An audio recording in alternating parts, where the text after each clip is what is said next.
আপনি বলছিলেন যে আপনি পেশেন্ট শব্দটা উল্লেখ করবেন না, তার কারণ হচ্ছে তাদেরকে আবার মূল স্রোতে ফিরিয়ে আনাটা এটা সত্যি চ্যালেঞ্জ, এই মুহূর্তে সমাজের কাছে অত্যন্ত বড় চ্যালেঞ্জ।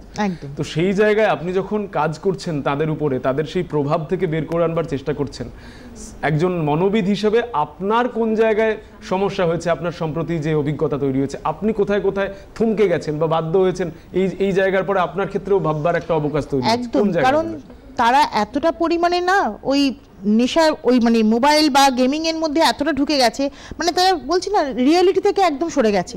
তাদের যে জেনারেল নলেজ যেটা থাকার কথা সেটা তারা বলতে পারছে না, হ্যাঁ, বা তারা ভাবছে, হ্যাঁ, এবং কনসেন্ট্রেশনের জায়গাটা ভীষণ রকম তাদের নেগলেক্টেড হচ্ছে, মানে কনসেন্ট্রেট করতেই পারছে না।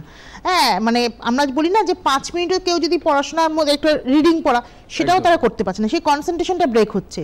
এবং মানে রেস্টলেস, ভীষণ রকম রেস্টলেস ফিচারটা দেখতে পাওয়া যায় তাদের মধ্যে, অস্থিরতা। এই জিনিসগুলো কিন্তু ভীষণ রকম ফেস করি। মানে আমরা ধরুন কিছু বলছি, সেটা যে ভাবার জায়গাটা, থিঙ্কিং, ডিপলি থিঙ্ক করবে, সেটাও কিন্তু তারা করতে পারছে না। মানে এতটাই তারা মাথার মধ্যে তাদের কন্টিনিউয়াসলি ওই গেমিংটাই রয়েছে, মানে একটা কম্পালশনের জায়গায় চলে গেছে, যে কম্পালসিভ যে নেচার, যেটা ফিচার আমরা বলি, সেই জায়গাটা তারা পৌঁছে গেছে।